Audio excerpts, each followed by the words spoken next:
Mis hermanos, bendiciones. La necesidad del desarrollo económico y social de la humanidad es un tema que nadie discute. Pero no es casual que el ser humano, en el afán por progresar, esté hiriendo a la naturaleza. Cada vez vemos menos plantas, menos árboles, menos animales en la tierra. Y hoy día recibimos casi a diario la advertencia de los científicos de que muchas especies de plantas y de animales se están extinguiendo.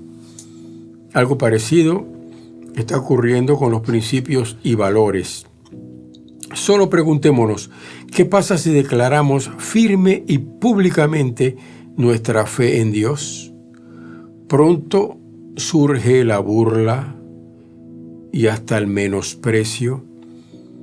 ¿Qué pasa si declaramos firme y públicamente nuestra fe en Dios?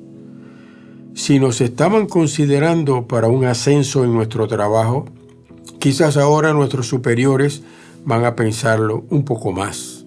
¿Sabe por qué? Porque si algún día tienen que pedirle a usted que haga algo ilegal, usted no se va a prestar para eso. Y es posible que usted termine sin esa promoción que tanto esperaba. Decir hoy día que alguien es santo, para el mundo es como un chiste de mal gusto, una especie extinguida. Nadie puede ser santo.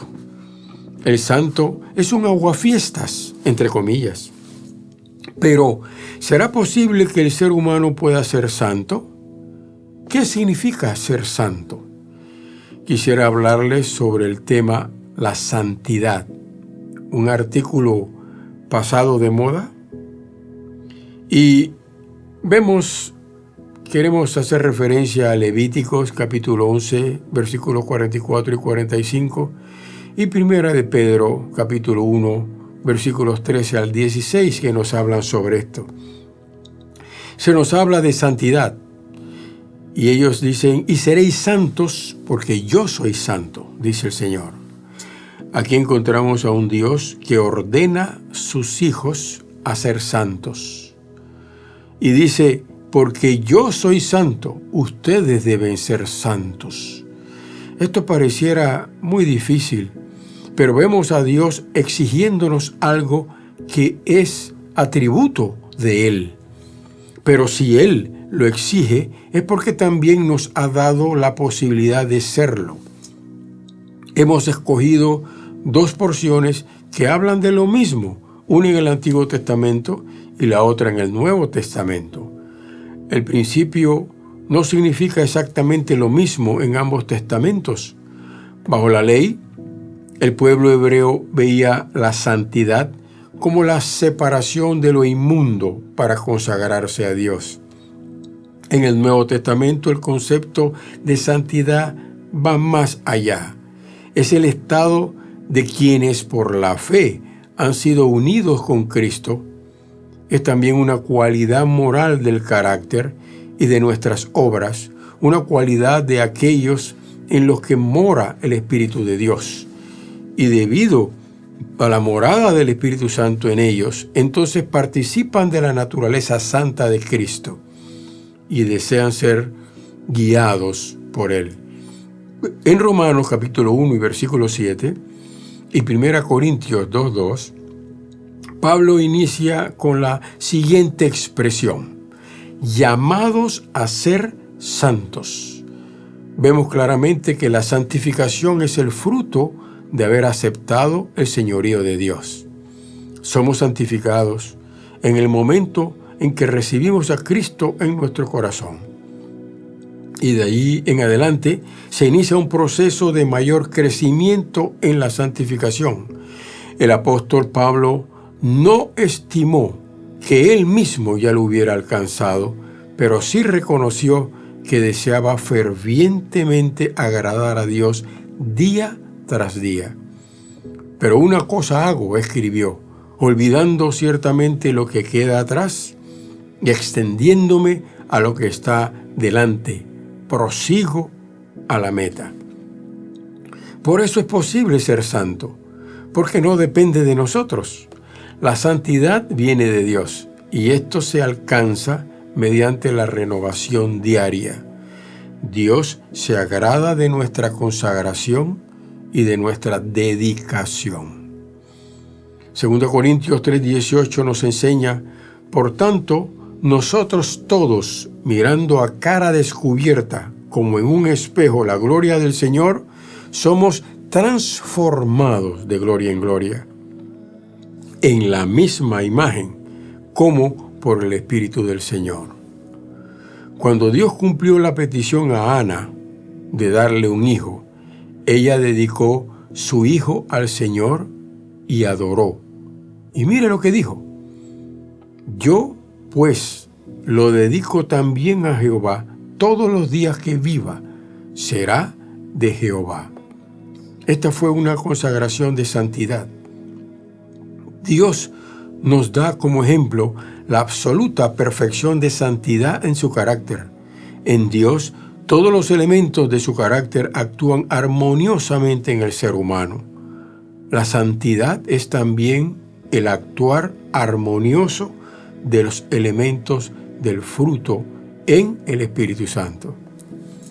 En el Antiguo Testamento, para el ser humano, el concepto de santidad es dedicación y consagración, como mencionábamos hace unos minutos. Es decir, el ser separados para Dios. En los días del Nuevo Testamento, además, la santidad es la pureza del corazón y la separación del mundo. En Tito 2, versículo 12, Pablo nos exhorta, enseñándonos que, renunciando a la impiedad y a los deseos mundanos, vivamos en este siglo sobria, justa y piadosamente. En 1 Tesalonicenses, capítulo 4 y versículo 7, Pablo exhorta a la iglesia de Tesalónica y al mismo tiempo nos exhorta a nosotros. Pues no nos ha llamado Dios a la inmundicia, sino a santificación. Aquí, Pablo contrasta la inmundicia con la santidad, es decir, la corrupción espiritual. Esto se da cuando en nuestro corazón hay una acumulación de rencores, de resentimientos, de envidia, de enojos, de quejas, de disensiones. Existen conceptos falsos de santidad. Muchos creen que la santidad se logra porque nos encerramos en un monasterio y en una vida de retiro evitamos que el mundo nos contamine. Otros piensan que la santidad es algo místico, es decir, que si me uno a Dios por un sentimiento de amor, puedo llegar a ser santo. Otros piensan que mientras más se esfuercen con hacer el bien y agradarle a Dios, solo con obras, entonces se hacen más y más santos. Pero debemos tener claro que la santidad viene de Dios. Al estar en Cristo y por el poder del Espíritu Santo, la santidad no se construye con buenas obras. La santidad se expresa mediante buenas obras. Ahora, al decir esto, no estamos implicando que el cristiano no tiene responsabilidad en este proceso. Dios llama al hombre a que se santifique. La Biblia dice, el que es santo, santifíquese más. Y Santiago 4:17 nos enseña, y al que sabe hacer lo bueno y no lo hace, le es pecado. Si vemos a un hermano pasando dificultades y podemos ayudarlo y no lo hacemos, estamos pecando. ¿Por qué es importante la santidad? Sencillamente, sin santidad nadie podrá entrar al reino de los cielos. En Hebreos 12:14 se nos enseña que sin santidad nadie verá al Señor. La santidad es importante, porque sin santidad nadie puede adorar a Dios. Nadie lo puede hacer en espíritu y en verdad. ¿Sabe por qué decimos eso? Déjeme ponerle un pequeño ejemplo. Si usted fuera a visitar a un amigo y él le ofrece un refresco, pero usted ve que en él que el amigo va a la basura y recoge un vaso sucio de la basura y en ese mismo vaso le sirve el refresco, ¿usted se tomaría el refresco que él está brindando? Asimismo, no podemos adorar a Dios siendo vasos sucios o con un corazón sucio. La santidad es importante porque es una condición, es un estado espiritual necesario que nos permite recibir de Dios. La santidad nos prepara para la gloria futura. Notemos que el encargado de impartir santidad es el Espíritu Santo. Romanos capítulo 8 y versículo 13 nos muestra que por el Espíritu Santo podemos hacer morir las obras de la carne. ¿Cuáles son esas? Adulterio, fornicación, inmundicia, lascivia, idolatría, hechicería y otras. Es importante que por fuerza de voluntad humana sepamos que no vamos a vencer todo esto en nosotros. Gálatas 5, 16 al 18 nos señala que si andamos en el Espíritu, no satisfaremos los deseos de la carne. ¿Y qué significa andar en el Espíritu? Es sencillamente ser gobernados por el Espíritu Santo. El que anda en el Espíritu es aquel guiado por el Espíritu Santo. Y el Espíritu Santo mora en él.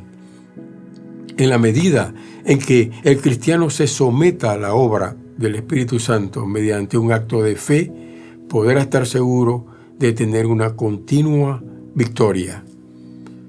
Victoria sobre las tentaciones pecaminosas. 1 Corintios 10:13 nos enseña que fiel es Dios, que no nos dejará ser tentados más de lo que podemos resistir, sino que con la tentación nos dará la salida para que podamos soportar. Nuestra responsabilidad consiste en hacer morir lo terrenal en nosotros. Había un hermano que era diácono y ministraba en los cultos en una iglesia, pero a la vez, para ganarse unos dólares más, él era barman en un centro nocturno. Es decir, trabajaba sirviendo tragos en una cantina. Cuando el pastor le preguntó sobre el asunto, él dijo que tenía muchas deudas y que necesitaba el dinero. Además, dijo, ¿usted sabe cuántas personas puedo hablarle yo en esa cantina? Puedo conquistarlos para el Señor. Y el pastor le respondió, ¿y tú sabes cuántos hermanitos nuevos podrían volver al mundo y caer por tu mal ejemplo? Dios nos llama a la santificación, aún a sabiendas que nuestra santidad en esta tierra no va a ser perfecta, pero el esfuerzo y la batalla constante agradan a Dios. Al llegar al fin de la vida, los creyentes que hayan permanecido fieles a Cristo disfrutarán de una relación permanente con Dios. Dice la Escritura, todos seremos transformados en un momento, en un abrir y cerrar de ojos. Al final de la trompeta, nosotros seremos transformados. Una esperanza maravillosa. Mantengámonos, hermanos, en esa esperanza. El sacrificio lo vale. Hermanos, hermanas, a veces la santidad duele, porque hay que hacer sacrificios para mantenerse en santidad y crecer en santidad. Levantemos nuestro corazón y ofrezcamos a Dios una ofrenda de santidad. Bendiciones.